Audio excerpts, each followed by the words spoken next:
교사하고 학생들이 사일런스라고 하는 영화를 보러 갔습니다. 저는 그 영화를 보러 간다고 해서 제목을 처음에 들었을 때 무슨 그런 영화를 보나 이렇게 생각을 했어요. 사일런스가 왠지 제목하면 무슨 액션이나 공포 영화 뭐 그런 느낌을 주지 않습니까? 근데 나중에 알고 보니까 사일런스가 침묵이라고 하는 뜻이잖아요. 근데 일본의 유명한 기독교 작가 엔도 슈사쿠라고 하는 사람이 있는데 그 사람이 쓴 책이 이제 침묵이에요. 일본에서 천주교가 엄청나게 박해를 받을 때 이제 한 신부가 일본에 가서 그 박해받는 현장에서 왜 하나님께서 침묵하고 계시는가, 이제 그러한 주제를 다루고 있는 영화입니다. 그래서 그 당시 이제 참 가혹하게 기독교를 박해했어요. 그래서 어느 정도로 박해를 했냐면 이렇게 네가 개종을 해라. 하나님을 믿는데 네가 개종을 하면 살려주겠다 하면서 이렇게 밀물이 들어오는 그러한 곳에 자기 아들을 묶어놓고 기둥에다가 묶어놓고 물이 차오를 때 그 모습을 보면서 개종하라고 하는 그 정도로 이렇게 잔인하게 박해를 하는 이제 그런 내용이 나옵니다. 그래서 그거를 이제 우리 학생들이 아마 이제 우리 이 시대에 어떻게 신앙인들이 살아야 될 것인가 그런 어떤 주제 의식을 가지고 그걸 보러 간 것 같아요. 그래서 저희 아들이 이제 그 중고등학교 교사이기 때문에 갔다 와서 아빠 그 영화 꼭 좀 봤으면 좋겠어요 그러더라고요. 그래서 아마 여러분도 기회가 된다면 혹시 보셔도 괜찮을 것 같습니다. 근데 저는 영화에 대해서 생각을 하면서 그동안 많은 영화나 드라마를 봤는데 에이 이건 시간 낭비다 그런 것도 있었고요. 이거는 안 보았어야 되는데 이거를 보았구나 그런 것도 많습니다. 왜 그럴까? 왜 안 보아야 됐는데 보았을까? 무슨 이유 때문에 안 보아야 된다고 말하는가? 그런다면 제 안에 잘못된 메시지를 심겨주어요. 그것도 이성적으로가 아니라 감정으로 굉장히 교묘하게 역할을 하면서 맞아, 이런 게 맞아, 이런 게 행복이야, 이런 게 낭만이야, 이런 게 사랑이야, 이러한 거짓된 메시지를 심겨주는 것들이 이 세상에 너무나 많기 때문입니다. 그 거짓된 메시지의 핵심은 무엇이냐면 우리의 욕심을 부추기는데 거짓된 메시지의 핵심이 있어요. 너는 특별하다, 너는 잘났다, 너 대단하다, 너 이렇게만 살아야 돼 라고 하는 거짓된 자아를 부풀리는 그러한 것이 그러한 거짓된 메시지의 핵심이지 않겠는가. 오늘 우리가 그리스도인으로서 어떻게 살아가야 될 것인가, 예수님을 믿고 있는 또 구원을 받고 구원을 완성시켜가는 그리스도인들이 어떻게 살아야 될 것인가 하는 것을 오늘 말씀을 통해서 가르쳐 주십니다. 4장 우리가 읽었던 그 부분의 앞부분에 보면 너희는 하나이다 라고 말씀을 하면서 이 하나가 된 너희들에게 하나님께서 다양한 직분을 주셔서 너희로 하여금 신앙이 성장하도록 도와준다. 그리고 너희는 하나인데 누가 머리가 되시냐면 그리스도가 머리가 되시니까 그리스도의 다스림을 잘 받고 너희 안에 있는 다양한 은사들을 잘 발휘하면서 너희가 영적으로 성장해 가라 그런 이야기를 하십니다. 그러므로 그런 가운데서 너희는 이렇게 살아라 이렇게 말씀하시는 게 오늘 이제 17절 이하의 말씀입니다. 오늘 한 절 한 절 살펴보면서 말씀을 전하고자 합니다. 우리 17절 말씀 같이 한번 읽어볼까요? 시작. 그러므로 내가 이것을 말하며 주 안에서 증언하노니 이제부터 너희는 이방인이 그 마음에 허망한 것으로 행한 같이 행하지 말라. 그러니까 성경에서는 하지 말아야 된다라고 하는 게 있고요, 해야 된다라는 게 있어요. 그러니까 하지 말아야 된다는 것을 잘 먼저 생각하는 게 필요합니다. 그러니까 하지 말아야 될 것을 안 해야 돼요. 근데 뭘 하지 말라 그러냐면 이방인들은 그 마음에 허망한 것으로 행하면서 살아가고 있는데 너희는 그와 같이 행하지 말라. 여기서 이방인이라고 하는 것은 누구냐면 지금 성도들을 둘러싸고 있는 수많은 사람들을 말해요.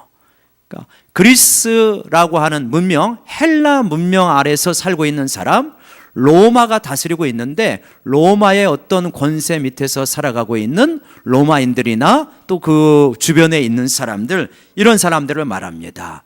이런 사람들은 야만인들도 있지만 굉장히 문명화된 사람도 많습니다.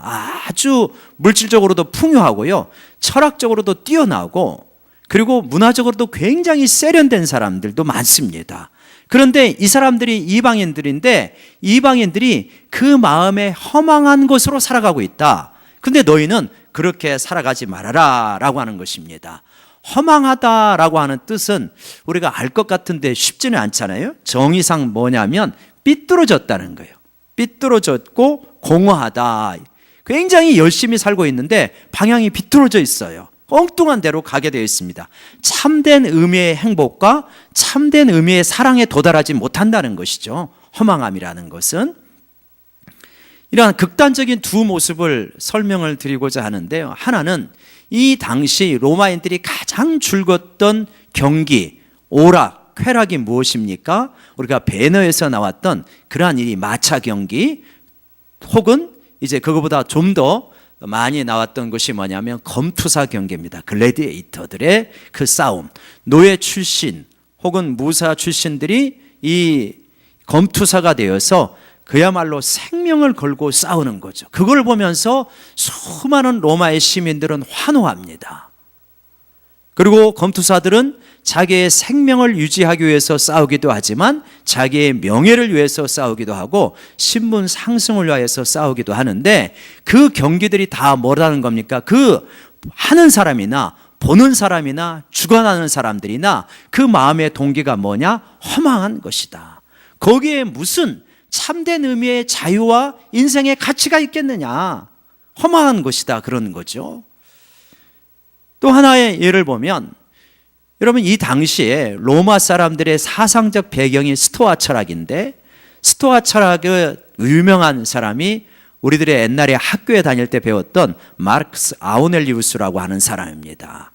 이 사람이 쓴 책이 국어책에 나왔는데 읽으면서 얼마나 감동을 받았는지 나중에 이제 대학에 들어가서 그 책을 이렇게 더 자세히 읽어보니까 너무 기가 막혀요.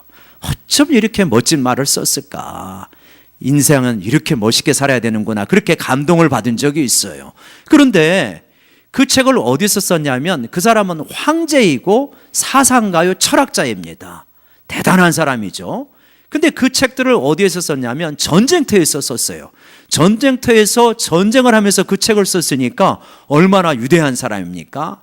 문제는 그 전쟁이 어떤 전쟁입니까? 이순신 장군이 난중일기를 전쟁터에서 썼잖아요. 근데 이 전쟁은 상당히 의로운 전쟁이에요.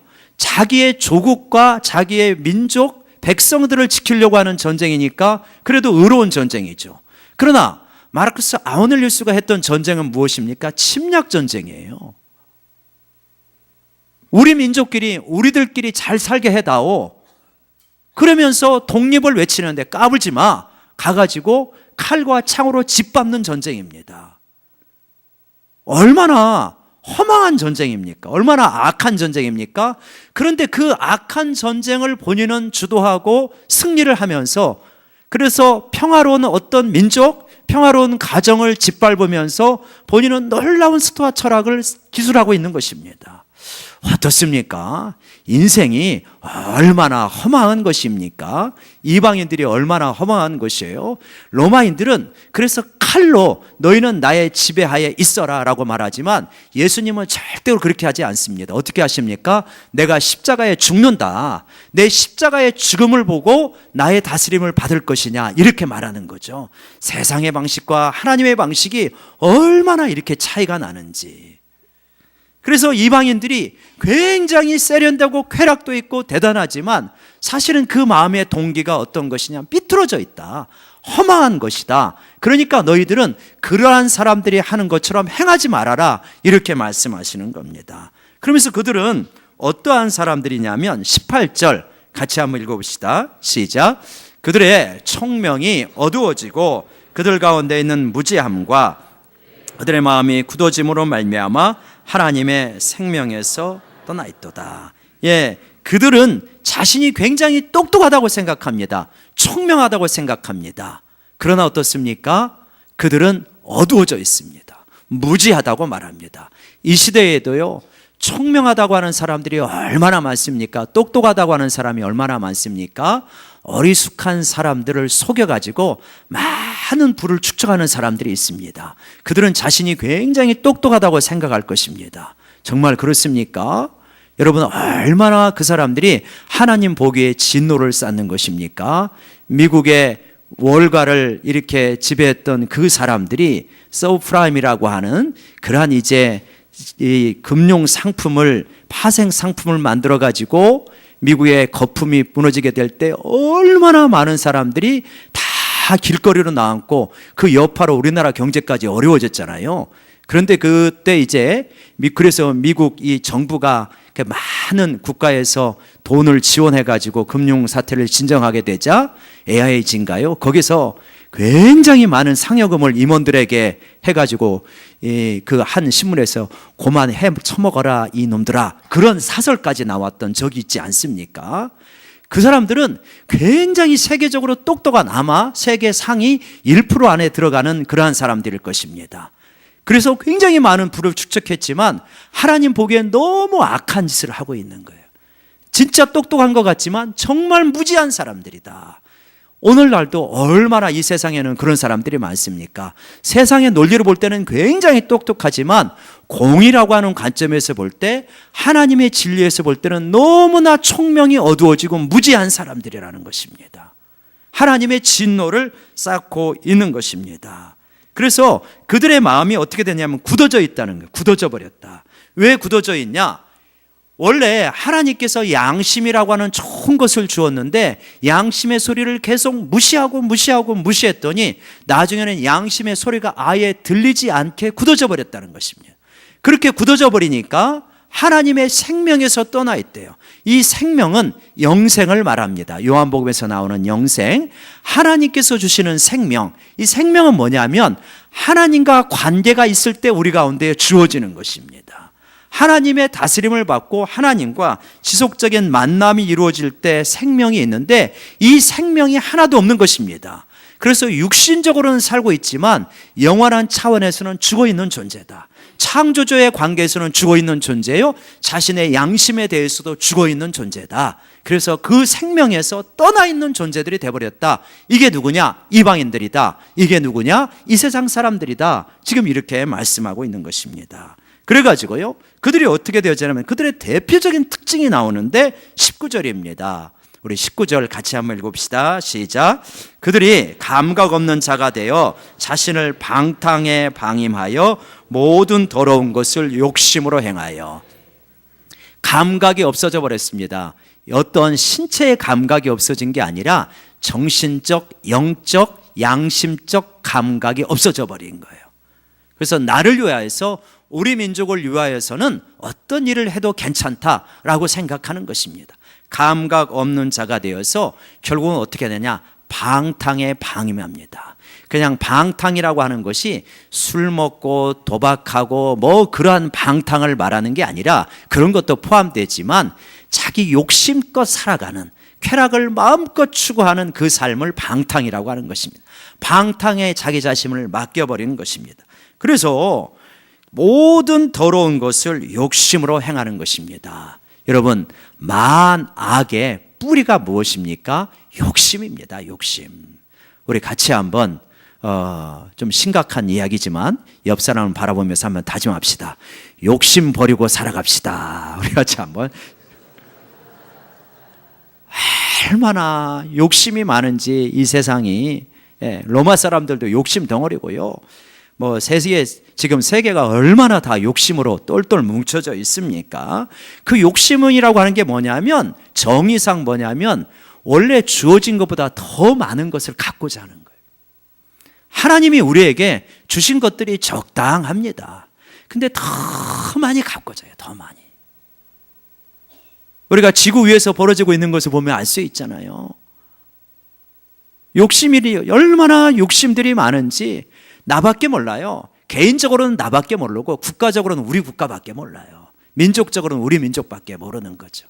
나만, 우리 가정만, 우리 나라만 잘 살면 되는 거예요.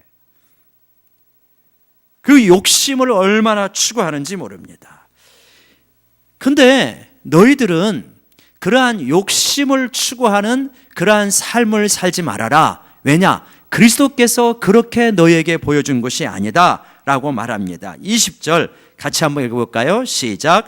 오직 너희는 그리스도를 그같이 배우지 아니하였느니라. 여러분, 성경을 우리가 자세히 읽어보면 예수님께서 우리의 욕심을 만족시켜 주시겠다라고 말씀하시는 구절을 찾아보기 어렵습니다. 불가능합니다. 왜냐? 욕심이 잉태한 즉 죄를 낳고 죄가 장성하면 사망을 낳는데 어떻게 예수님께서 그래 네 욕심 부추겨 줄게 그러겠습니까? 많은 사람들이 욕심에 붙들려 살아갑니다. 교회도 예는 아닙니다. 이 세상 자체가 많은 사람이 욕심에 붙들려 살아가기 때문에 우리 성도들도 욕심에 붙들려 살아갈 때가 많아요. 우리가 혹시라도 정말 내가 은혜 받았다라고 했을 때 그 은혜가 너의 욕심을 부추기는 은혜냐라고 하는 것은 한번 늘 점검해 보셔야 됩니다. 그거는 굉장히 잘못된 거예요. 우리가 그런 차원이 아니죠. 그래서 예수님께서 우리가 복음서를 잘 읽어보면 예수님께서 물질적이고 현세적인 복을 칭찬하신 적을 우리가 찾아보기가 어렵습니다. 예수님은 뭐라고 합니까? 신령한 복을 너희에게 주시겠다는 거예요. 하늘에 속한 신령한 복, 천국, 영생에 이르는 복, 하나님이 진짜 너의 아버지가 되는 복을 너희에게 주시겠다. 그래서 그분을 믿고 따라가면 하나님께서 너희의 이 영원한 삶을 주실 뿐만 아니라 이 땅의 삶도 하나님께서 너희를 지켜주신다. 그러니까 너희는 이 현실적이고 물질적인 세상을 추구하는 것이 아니라 오직 그의 나라와 그의 의를 구하라. 이렇게 말씀하십니다. 우리가 이 세상에 막 너무나 많은 사람들이 몰려가는 그러한 이 세상 속에서 우리가 소수자로 살아가게 될 때 때로는 위축되어지기도 하고요. 때로는 이게 맞나? 라고 하는 생각도 들 때마다 여러분 우리가 예수님께서 우리 인생에 대해서 참 복에 대해서 무엇을 말씀하시는지 잘 들을 수 있는 저희 모두가 되기를 원합니다. 그러면서 이제 21절에 예수님 안에 진리가 있다고 말씀하시면서 22절에 너희가 이런 거는 벗어버려라. 그러니까 하지 말라는 이야기를 계속해요. 하라는 이야기는 이제 뒤에 짧게 나오는데요. 하지 말라는 얘기 벗어버리라 이야기하는데 22절 같이 읽어봅시다. 시작. 너희는 유익의 욕심을 따라 썩어져가는 구습을 따르는 옛사람을 벗어버리고, 두 개를 벗어버려라. 두 개를 버리라고 합니다. 욕심 그리고 구습. 욕심이 중심에 대해서 살아가는 구습, 이런 거 벗어버려라. 욕심을 벗어버리는 게 이게 참 쉽지 않죠. 굉장히 결단하지 않으면 어려운 것 같습니다. 저는 이제 우리 부흥회 우리 김성령 목사님께서 하셨는데 이렇게 나는 그분의 말씀이 좋다 이러시는 분도 있겠지만 또 어떤 분은 나는 그렇게 큰 은혜가 안 됐다 뭐 그러시는 분도 있겠지만 대체적으로 은혜를 많이 받으신 것 같아요. 근데 이제 김선영 목사님을 제가 좋아하는데 좋아하는 이유가 이렇게 몇 가지 있는데 그 중에 하나가 욕심이 없다는 거예요. 욕심이, 개인적인 욕심이 별로 없으시다. 그래서 그분이 17년째 하고 있는 일이 있다 말씀드렸죠. 이렇게 개척교회 목사님 부부를 50상을 초청합니다. 50상을 초청해서 자기 교회에서 2박 3일 동안 이제 강의를 하고 인근에 있는 강남에 있는 호텔에 주무시게 하고 그 다음에 온갖 섬김을 다 극진하게 해주셔요. 그런데 그 비용이 개인이 오늘 부흥회를 온다든지 뭐 책을 쓴다든지 그래서 그 나오는 그 수입을 가지고 그 연구소를 운영해 가요. 사실 50상을 2박 3일 동안 먹이고 재우고 뭐 강의안 주고 책 주고 선물 주고 이거 뭐 그렇게 쉽지 않잖아요. 적어도 몇 천만 원은 들어가지 않겠습니까? 그 일을 17년 동안 하고 있는 거. 교회가 아주 크기 전부터 해온 일이에요. 뭐 포함이 나는 것도 아니죠. 어떤 분들은 세미나 해가지고 개인적으로 굉장히 많은 비용을 비용이란 그렇게 나겠지만 아무튼 그런 거를 수입을 올리시는 분도 있는데 이분은 그렇게 퍼주는 사역을 하시는 거예요. 얼마나 이게 욕심이 없는 것인가. 그래서 이번에 와가지고 이제 이야기를 하는데 삼남매가 있는데 이제 막내까지 결혼을 다 시켰다 그래요. 그러면서 결혼 이야기를 하는데 그 결혼시킬 때 궁금했어요. 도대체 결혼을 어떻게 시켰나, 비용은 얼마나 들어갔나. 그랬더니 저한테 물어보지도 않았는데 제 궁금증을 아시는지 이야기를 하시는 거예요. 한 아이당 결혼할 때 이렇게 말했다는 거예요. 나는 너한테 2천만 원만 준다. 나머지는 네가 다 알아서 해라. 그 얘기를 듣고 얼마나 위로가 되는지. 요새 아니 뭐 2천만 원 가지고 결혼시키는 부모 드물잖아요. 우리 송탄에서도 드물잖아요. 서울에서 집값이 얼마나 비쌉니까? 그 원룸 보증금이나 됩니까? 서울에서. 근데 2천만 원만 주면서 알아서 하라는 거예요. 그랬더니 또 다 알아서 하더래요. 그러면서 자기는 자녀를 잘 키웠다 그래요. 옛날에 이야기할 때. 그래서 진짜 잘 키웠는가 보다. 잘 키웠다고 하면 보통 목사님들이나 교회 다니는 분들이 잘 키웠다고 하면 뭐냐 하면 의사, 변호사, 뭐 사업가, 돈 잘 벌고 그런 거 잘 키웠다고 그러잖아요. 그랬더니 자기는 잘 키웠대요. 그러면서 뭘 잘 키웠나 들어봤더니 하나는 선교사 부인이요. 또 하나는 가난한 이제 뭐 가난하고 말하기는 그렇지만 지금 이제 신학생이요. 하나만 일반 기업, 글로벌 기업 다닌다고 하더라고요. 그래서 잘 키웠다고 하는데 상당히 위로가 되더라고요. 진짜 잘 키운 것이 뭐냐? 하나님 잘 믿으면 잘 키운 거죠. 예. 그리고 하나님이 주신 길을 따라서 걸어가면 잘 키운 거 아니겠습니까? 근데 우리는 그동안 잘 키웠다, 잘 됐다라고 하는 것을 세상적으로 잘 됐다는 거고 너무 동일시한 거 아닌가? 그게 다 우리의 욕심이 밑바탕에 깔려 있는 거 아닌가? 물질적이고 현세적인 욕심, 그런 부분을 성찰하게 되어집니다. 여러분, 우리가 여러 가지 우리가 우리 자신을 위하여서 욕심을 부리는 거 그렇게 많지 않은 것 같아요. 기성세대들은 이미 어려운 시절을 지나왔기 때문에 아니 배고프면서도 살았는데 아니면 이제 뭐 먹고 살 수는 있으니까 그렇게 욕심을 안 부리는데 이 자녀들이 살아가는 세상이 하도 어렵다 보니까 자녀에 대한 욕심도 많잖아요. 이 욕심마저도 우리가 하나님 앞에 내려놓기를 원합니다. 그래서 이걸 내려놓게 될 때 내려놓는 만큼 사실 행복해집니다. 그러면서 욕심으로 뭉쳐진 옛사람, 구습, 그 옛사람의 모습을 벗어버리고 그러면서 23절에 너희 심령이 새롭게 되어서, 그러니까 예수님을 믿는다고 하는 것은 뭐냐면 심령이 새롭게 되어지고 삶의 목적과 가치관 이런 것들이 새로워진다는 거예요. 자, 이제 결론에 이르는 말씀인데요. 24절 말씀 같이 읽어봅시다. 시작. 하나님을 따라 의와 진리의 거룩함으로 지으심을 받은 새 사람을 입어라. 따라해 보십니다. 새 사람을 입으라. 옛 사람은 벗어버리고 새 사람을 입으라 그래요.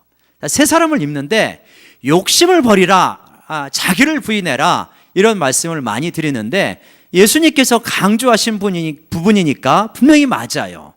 그런데 이것만 강조하면 한 가지 부작용이 나타나요. 그 부작용이 뭐냐면 은혜를 못 받는다라고 하기보다는 어떤 부작용이 있냐면 욕심이 없는 사람이 없잖아요, 우리 가운데. 또 욕심이 동기가 되어서 열심히 살아온 분들도 있단 말이에요. 그 예수님 믿고 내가 이 땅에서 가지고 있는 어떤 욕심을 좀 이렇게 잘 가다듬어 가지고 한번 이걸 좀 성취하고 싶은 그런 마음도 있는데, 이 욕심을 버려라 하면 자꾸 어떤 부작용이 나타나냐면 위축이 되어지는 부작용이 나타나더라고요. 위축이 되어지면서 열심히 살려고 하는 부분이 욕심인 것처럼 오해를 해버려요. 굉장히 이 경계선이 약간 모호한 면이 있어서 우리 안에, 성경은 모호하지 않는데 우리 안에 모호한 면이 있어서 욕심을 버려라 하면 열심히 살면 안 되는구나, 이런 오해를 잘못하면 하게 돼요. 그렇지 않아요. 욕심을 버리지만, 나를 위한 이기적인 욕심을 버리지만 하나님 나라를 향한 선한 열심은 누구보다도 충만해야 될 줄로 믿습니다. 욕심은 없지만 열정은 있는 거예요. 이게 참된 그리스도인의 모습입니다. 예수님도 보고 제자도 보고 사도 바울도 보면 사도 바울은 얼마나 열정의 사람이었습니까? 그러니까 욕심은 없지만 열정이 넘치는 사람이었어요. 근데 그 핵심이 어디에 있냐면 바로 24절에 있는 거예요. 그러니까 너희 목적과 가치관, 그러니까 23절에서 목적과 가치관과 세계관이 바뀌어야 된다라고 말을 하고, 하나님을 따라서 의로 지으심을 받은 새 사람을 입어라. 그러니까 의로운 사람이 되어라. 의롭다고 하는 것이 도덕적으로도 의로운 것을 포함하기는 하지만, 의롭다고 하는 것은 무엇입니까? 하나님과의 온전한 관계 속에 들어가라는 거예요. 그게 의로움입니다. 즉 하나님의 다스림을 잘 받으면 우리 가운데 정말 없는 열정이 생겨나게 되어집니다. 그리고 우리 자신이 진짜로 제대로 살아갈 수 있는 힘이 나오게 되어지는 거예요. 그래서 욕심을 버리라고 해서 소극적이고 열심히 얻고 위축되어지고 그렇게 살아가는 것이 아니라, 하나님의 다스림을 받는 온전한, 정말 그러면서도 차분하면서도 속에 열정이 있는 그러한 삶을 살아가는 것이 의로 지으심을 받는 새 사람을 입는 것이다. 그렇기 때문에 이 사람에게는 무엇이 있습니까? 진리가 있습니다. 이 세상은 굉장히 이렇게 말을 모호하게 하는 까닭은 무엇입니까? 진리가 없기 때문에 모호한 거예요. 그러나 진리가 있으면 모호할 필요가 없어요. 그래서 너는 모호하게 살아가지 말고 선명한 진리를 가지고 있으니까 진리를 따라 살아가라. 그리고 거룩함을 따라 살아가라. 그러니까 이 세상 사람들과는 구별된 그러한 삶을 살아가라 라고 이렇게 말하고 있는 것입니다. 한마디로 말하면 의와 진리와 거룩함의 새 사람이라고 하는 것은 무엇인가? 이 새 사람은 성령 충만한 사람인 것입니다. 욕심 충만한 것이 아니라 성령 충만한 것이 새 사람이다. 한번 따라해주세요. 욕심 충만은 옛사람이요, 성령 충만은 새 사람이다. 아멘이십니까? 네. 이 세상 사람들은 험한 것을 따라서 대표적인 특징이 뭐냐? 욕심의 사람들이다. 근데 우리는 뭐냐? 성령 충만한 사람들이다. 의와 진리와 거룩함으로 이 재료를 삼아서 새 사람을 만드는 거예요. 그 새 사람을 날마다 입어라. 그렇기 때문에 이런 사람은 유축된 사람이 아니고 소극적인 사람이 아니고 부정적이고 세상에서부터 늘 도망치는 사람이 아니고 오히려 세상 속으로 들어가서 그 주변을 변화시키는 그러한 의에 충만한, 성령에 충만한 사람이 되는 줄로 믿습니다. 그래서 여러분, 제가 이런 구호를 만들어 봤어요. 한번 따라가겠습니다. 벗지만 말고 잘 입자. 네, 오해하시면 안 된다는 거예요. 옛사람을 벗어버리는 것만 너무 강조해가지고 뭘 벗어야 되지? 뭘 떨쳐야지? 뭘 떨쳐야 되지? 벗다 보니까 아무것도 내가 없어. 그래서 허로운 것이 아니라 벗기도 잘 벗어야 되지만 잘 입어야 되지 않겠습니까? 옆 사람 바라보면서 한번 같이 격려합시다. 벗지만 말고 잘 입자.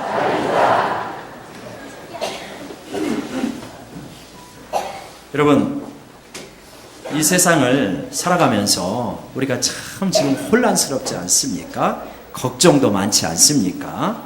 우리 국가는 혼란스럽고 우리가 염려하고 걱정할 것도 많지만, 하나님께서 다스리는 나라는 전혀 혼란스럽지 않다는 것을 믿는 우리 모두가 되기를 원합니다.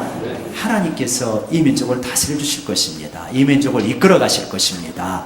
우리가 옛사람 벗어버리고요, 의와 진리와 거룩함에 새 사람을 입고 성령 충만한 사람이 되어서 진정한 의인이 되어지면 하나님께서 책임져 주시고 우리 민족, 우리 교회, 한국 교회 하나님께서 보호하고 이끌어 가실 줄로 믿습니다. 너무 세상이 혼란스럽다고 낙심하지 마십시오. 경기가 너무 힘겹다고 또 좌절하지도 마십시오. 우리 하나님이 어떤 분이십니까? 독생자를, 하나밖에 없는 독생자를 십자가에 내어주면서까지 우리를 구원하기를 기뻐하시는 분이 하나님이십니다. 우리가 그 옛사람들을, 욕심으로 가득 찬 옛사람들을 벗어버리고 새 사람을 힘입고 나아가면 너는 걱정하지 말아라. 나의 의로운 오른손으로 너를 붙들고 너를 이끌어 가리라. 너를 보호하리라 말씀하시는 분이 우리 하나님이신 줄로 믿습니다. 내가 할 일은 뭐냐? 옛사람 벗어버리고 새사람 입고 믿음으로 걸어가는 것입니다. 그때 하나님께서 우리를 붙잡아 주시는 줄로 믿습니다. 우리 민족도 지켜주시는 줄로 믿습니다.